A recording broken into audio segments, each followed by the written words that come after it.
It is an area of almost unimaginable size. The highest mountains in North America are here. These are the largest non-polar ice fields on Earth. Gray, silt-laden rivers roar through ancient canyons carved by the ice ages. Few have heard the name of this place, and few visit. It is too remote, too rugged, too big.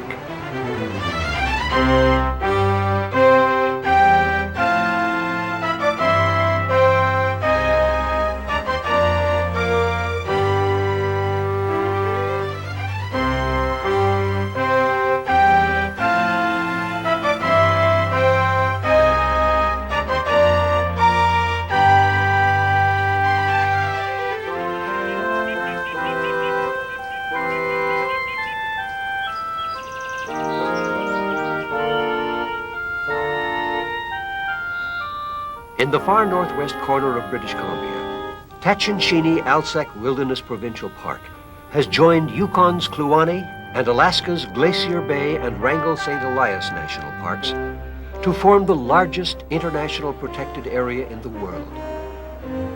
Covering 85,000 square kilometers, this immense wilderness is 2.5 times the size of Vancouver Island and is jointly managed by the U.S. Park Service, Parks Canada, and BC Parks. There's a lot of expertise between the different agencies, and it certainly is an advantage to us, being the new players, the new agency in the area, to work with the other agencies and cooperatively manage the rivers and the visitor use as well as the resources in the park. Particularly the rivers, the Alsac and the Tatshenshini flow through all three jurisdictions, the U.S. National Park Service as well as Kluane and BC. So we have to work together, and it's not a matter of a forced marriage there. It's something that we're all looking forward to doing. It's an exciting area to work in, and I think personally it's one of the nicest areas that I've seen in the province. The Alsac and Tatshenshini rivers are really an outstanding area, and the things in my mind that stand out about it is that it is an extremely diverse area environmentally. The river breaches the Coast Range. You start in the Yukon and the dry interior. It's a transect all the way through the mountains. It has powerful, overwhelming scenery, and it is a tremendous wilderness trip.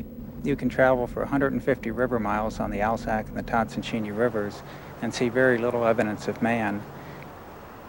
I think just knowing that it's there is sort of a good feeling, you know, and I think that a lot of people should get a good feeling from that. We have the ice field sort of at the center of it all, and then sort of the watersheds that flow away from that, and all the animals and plants that are associated with it are all pretty well protected. Most people see only a very small portion of these parks. The highway that connects Haines Junction in the Yukon with Haines, Alaska, forms the eastern border. And on a clear day, travelers on this highway can catch a glimpse of the park's rugged interior. River rafting is the most popular way to travel here, and rafters usually begin their journey in the Yukon at the abandoned settlement of Dalton Post. The Champagne-Asiate people call this place Chauchet, and it is an important traditional gathering place for hunting and fishing. After slipping into the Tatshenshini River, rafters wind their way into the magnificent St. Elias Mountains, through the Yukon and British Columbia, to the Alsac River, and eventually to the coast at Dry Bay, Alaska, 12 days later. The U.S. Park Service allows only one group takeout per day in Dry Bay, which limits the number of trips on the river to approximately 100 per summer.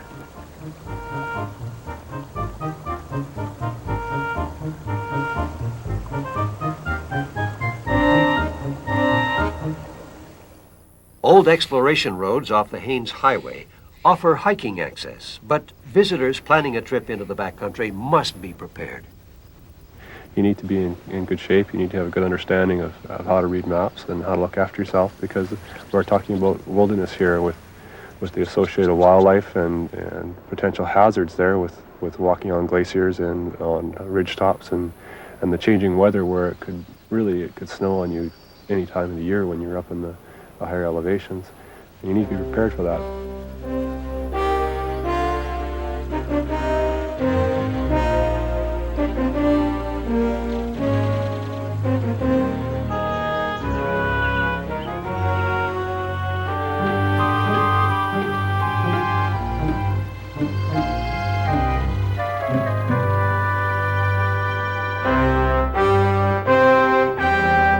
British Columbia's Tatshenshini, together with the neighboring parks in Alaska and the Yukon, have been designated a World Heritage Site by the United Nations agency UNESCO. With this distinction, the Tatshenshini now takes its place alongside Australia's Great Barrier Reef and Africa's Serengeti as an area of global significance. Its mountains and ice fields, the animals that live here, and these mighty rivers are protected. Protected for British Columbia.